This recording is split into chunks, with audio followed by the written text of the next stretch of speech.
Next हमने phi को 1 1 show करना है। 1 1 शो करने के लिए हम क्या करेंगे, सी में से 2 एलिमेंट्स लेंगे और सपोज करेंगे कि उनके इमेजेस बराबर हैं। इमेजेस बराबर हैं तो अब फाई क्या करता है, इनको किसके ऊपर मैप करता है, इसी पावर से बनने वाला है जो आपके पास 1 का रूट है उसके ऊपर मैप कर देता है। इसको उठा के इस तरफ ले आए।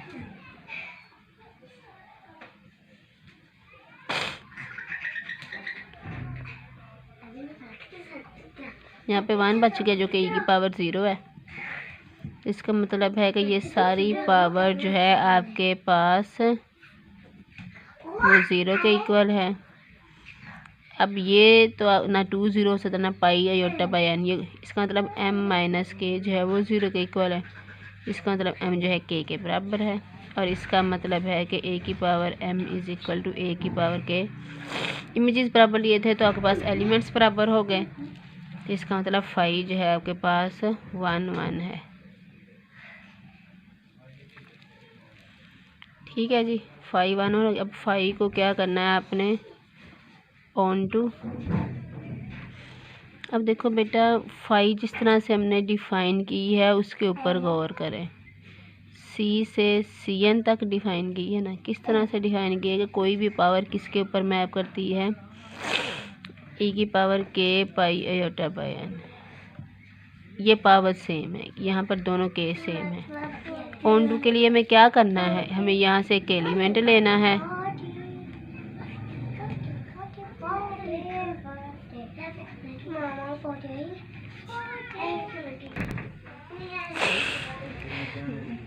यहाँ से ऑन टू करने के लिए क्या करना होता है, यहाँ से एलिमेंट लेना, उसको कोरस्पोंड यहाँ पे एलिमेंट ढूंढना होता है सच दैट कि वो इसके मैप हो जाए। तो जो ये पावर है उसी पावर का आपके पास ए की पावर यहाँ पर सी में एग्जिस्ट करती है सच दैट के जो कि ए को इसके ऊपर मैप करेगी। तो फाइव जो है वो ऑन टू भी हो गया आपके पास, फाइव 1 1 भी हो गया, फाइव ऑन टू भी हो गया, फाइव होमोमॉर्फिज्म भी हो गया। इसका मतलब है आपके पास, इसका मतलब है सी जो है वो सी एन के आइसोमॉर्फिक हो गया। अब ये जो सी आपने लिया था ये आपने एक साइक्लिक ग्रुप लिया था ऑफ आर्बिट्रेरी आर्डर, कोई भी आर्बिट्रेरी आर्डर का fine of order n, order n का एक आर्बिट्रेरी साइक्लिक ग्रुप लिया था। इसका मतलब है कि हर cyclic group of order n वो सी एन के आइसोमॉर्फिक हो जाएगा। इसका मतलब है every cyclic group of order n वो क्या हो जाएगा, आइसोमॉर्फिक हो जाएगा, आइसोमॉर्फिक टू सी एन। अब आपने क्या किया करना था, दरअसल करना आपने ये था, आपने दो साइक्लिक ग्रुप सी और सी डैश जिनका ऑर्डर सेम, हमने कहा था इन दोनों का ऑर्डर सेम एन है, इन दोनों को आपस में आइसोमॉर्फिक करना था। लेकिन किया क्या आपने सी को सी एन के आइसोमॉर्फिक कर दिया है। ये एक साइक्लिक ग्रुप था जिसका ऑर्डर एन था और आपने शो किया वो सी एन के आइसोमॉर्फिक है। इसका मतलब है कि हर वो साइक्लिक ग्रुप जिसका ऑर्डर एन है वो सी एन के आइसोमॉर्फिक हो जाएगा। तो इसका मतलब सी का ऑर्डर एन भी है, साइक्लिक भी है, ये भी सी एन के आइसोमॉर्फिक। सी डैश भी आपके पास साइक्लिक ग्रुप है जिसका ऑर्डर एन है, वो भी आपके पास सी एन के आइसोमॉर्फिक हो जाएगा। सिमिलरली सी डैश भी आपके पास सी एन के आइसोमॉर्फिक हो जाएगा। अब देखो बेटा, सी भी सी एन के आइसोमॉर्फिक है, सी डैश भी सी एन के आइसोमॉर्फिक है। तो जो ट्रांजिटिव लॉ है वो हमें क्या कहता है कि अगर ए बी के आइसोमॉर्फिक और बी सी के आइसोमॉर्फिक हो तो ए सी के आइसोमॉर्फिक हो जाता है। तो फिर जो है सी जो है वो सी डैश के आइसोमॉर्फिक हो जाएगा।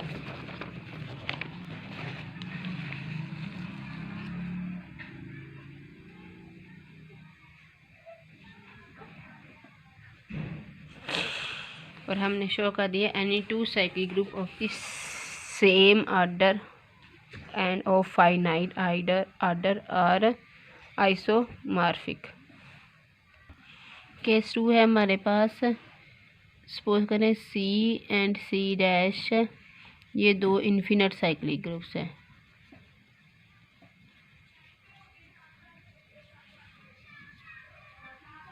ये इन्फिनिट साइक्लिक ग्रुप्स हैं और आपने शो क्या करना है कि ये दोनों आइसोमॉर्फिक है।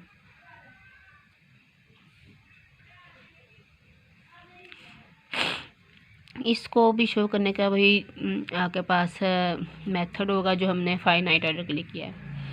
हमें एक साइक्लिक ग्रुप ले लेंगे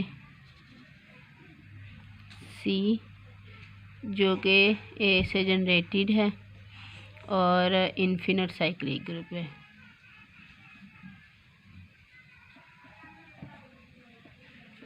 और इन्फिनिट साइक्लिक ग्रुप है, ठीक है जी। तो हम क्या करेंगे, हम पहले शो करेंगे कि ये जो C है ये हमारे पास Z जो है उसके आइसोमॉर्फिक है। Z आपके पास क्या है, सेट ऑफ इंटीजर्स हैं और हम जानते हैं कि ये एक इन्फिनिट साइक्लिक। हम शो करेंगे C जो है वो Z के आइसोमॉर्फिक है। आल्सो Z जो है वो C' के आइसोमॉर्फिक है। और फिर ट्रांजिटिव लॉ से हम शो करेंगे कि ये C और C' दोनों जो हैं आपस में आइसोमॉर्फिक है, ठीक है जी।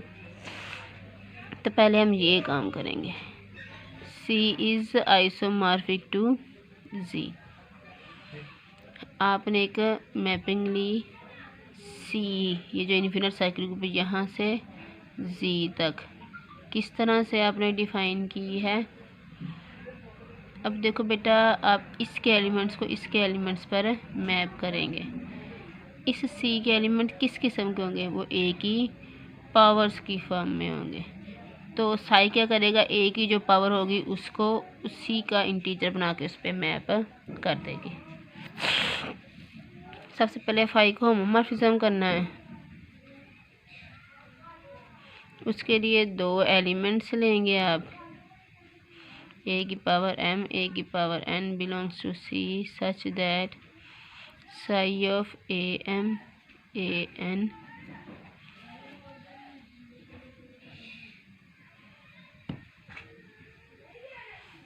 ठीक है जी। साई क्या करता है, इस इंटीजर के ऊपर मैप कर देता है।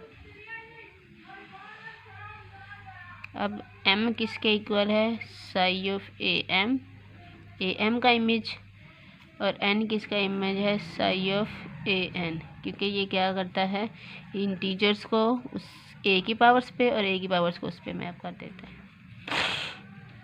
तो साई आपके पास होमोमॉर्फिज्म हो गई है। अब साई को आपने 1 1 शो करना है। उसके लिए क्या करेंगे, दो एलिमेंट्स लेंगे और सपोज करेंगे कि उनके इमेजेस बराबर हैं। और फिर हमने एलिमेंट्स बराबर करने हैं। एलिमेंट्स कब बराबर होंगे, जब इनकी पावर सेम हो जाएंगी, तो ये बराबर हो जाएंगे। इसका मतलब है अब फाई क्या करता है, AM को किस पे मैप करेगा, M के ऊपर, AN किस पे, पावर्स बराबर हो गई हैं। पावर्स बराबर हो गई हैं तो इसका मतलब है ये एलिमेंट्स भी बराबर हैं। तो इसका मतलब साई जो है वो 1 1 हो गया है आपके पास। Psi is onto, psi को ऑन टू शो करना है आपने। ऑन टू करने के लिए आप क्या करेंगे, देखो बेटा साई किस तरह से डिफाइन है आपके पास, वो C से Z तक है, सच डैट साई क्या करता है, A की पावर K को ऑन टू करने के लिए यहाँ से आपने एक इंटीजर लेना है और उसके कॉरस्पॉन्ड यहाँ से एक पावर ढूंढनी है, सच डैट के साई जो है इस पावर को इस इंटीजर पे मैप करते हैं। साई ऑन टू भी हो गई है, तो साई जो है वो आइसोमॉर्फिज्म हो गई है।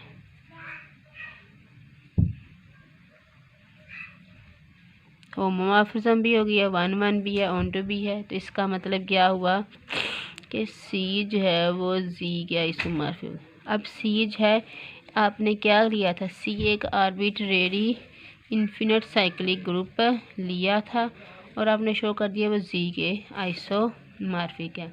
इसका मतलब है कि हर इन्फिनिट साइक्लिक ग्रुप जो है वो जी के आइसोमॉर्फिक होगा। इसका मतलब क्या है? Every infinite cyclic group is isomorphic to G, वो जी के आइसोमॉर्फिक होगा।